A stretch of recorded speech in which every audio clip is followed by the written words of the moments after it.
आज आम बनवा पोटल एक रेसिपी। पोटल आपण मैंने विभिन्न सारा रेसिपी बनी थे कि थे ये रेसिपी को घरे ट्राए करूँ, बहुत ही बढ़िया लगे खावाई। वीडियो को स्किप न करी संपूर्ण देखिले आपण मैंने जानीपारे मुझे पोटल भजा को केमती बनाऊँगी। बहुत ही टेस्टी लगे, पखाला गरम सबुथिरे आपण मैंने खाईपारे। नमस्कार दर्शक बंधु, मुझे इप्सिता मो चैनल इप्सिता स्किचन आपण मानक अनेक अनेक स्वागत देवी। चलतु आउ डेरी न करी आज ये रेसिपीटी को स्टार्ट करवा। ये देखंतु ये मु 250 ग्राम कषि पोटल को नहीं भलसे धोई नहीं।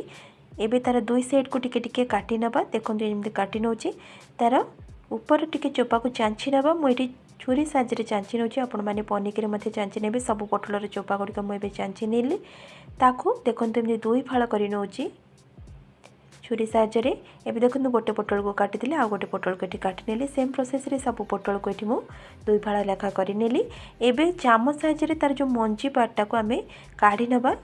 पूरा कषि पोटल इजिली यहाँ बाहरी जीव। देखंतु केंते सहजरे बाहरी जाउची। पूरा भल से ताको एबे बाहर कर नेली।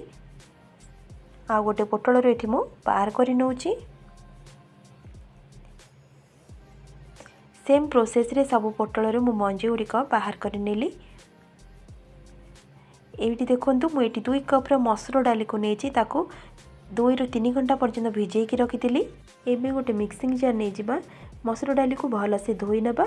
देखो मिक्सिंग जार रे मुझे मसूर डाली को देदेली। पोटल जो भीतर पार्टा को काढ़ी रखी ताको देदेली। 3टी कंचा लंका को दे दूची। हाफ इंच अदा को दे दूची। 7 ରୁ 8 कोला रसुण को देदेकी ताको एबे भलसे पेस्ट कर नहीं आसबा। ये देखो पेस्ट करके नहीं आसली। पोटल को टिके लुण और हलदी देकी ताको टिके मैरिनेट कर नबा। देखो अल्प टिके लुण और हलदी को देकी ताको भलसे एबे गोळै नउची, जहाँद्वारा कि आखि केटा सुंदर भी देखा जिवो। एबे देखो भलसे गोळै नेली। मिक्सिंग जार जो पेस्ट को बनै थिले ताको एबे मिक्सिंग बाउल को अजाड़ी दबा। एबे काटी रखिबा धनिया पत्र को दे दोची। गोटे बड़ साइज रो पियाज को छोट छोट करके काटी रखिली ताको एठी दे दोची। हाफ चम्मच रो हलदी, 1 tablespoon Kashmiri red chilli powder, गोटे छोट चम्मच धनिया पाउडर, हाफ चम्मच रो गरम मसला, ये सब को देकी ताको एबे भल से चम्मच साहाय्य मिसई नउची। देखो एबे भल से ताको मिसई नेली। आउ बिल्कुल पानी एथिरे देबे नै। एबे भल से मिसी गला। एबे पोटल जो मझीटा को आमे बाहर करी नैथिले से होल भीतर आमे से बैटर को दे दबा। देखो मु जेमती ही स्टफिंगटा को दउची आपण माने सेमती ही करिवे, बेसी देबे नाही। एक्स्ट्रा गुड़िक काढ़ी देबे। गोटे पोटल रेडी मुझे देदेली। आ गोटे पोटल रे चम्मच साहाय्य दे दूची। ताको हाथ रे टिके एमती समान करी नेबे। पूरा इजी हो एटा दबा पई। एडी सेम प्रोसेस रे सब पोटल रे मो स्टफिंग गुड़िक भरी देली। एबे गैस रे तावा बसैथिली, सेथिरे एबे तेल को दे दूची। तेल को चारिआडे स्प्रेड कर नउची। आपण माने कढ़ई साहाय्य आउ टिके अधिक तेल देकी मध्ये एटा को टिके डीप फ्राई करि परिबे। एटी मो तावा रे बनउची, टिके तेल कम रे बनि जिवो। तापर ये मु पोटल को दे दूची।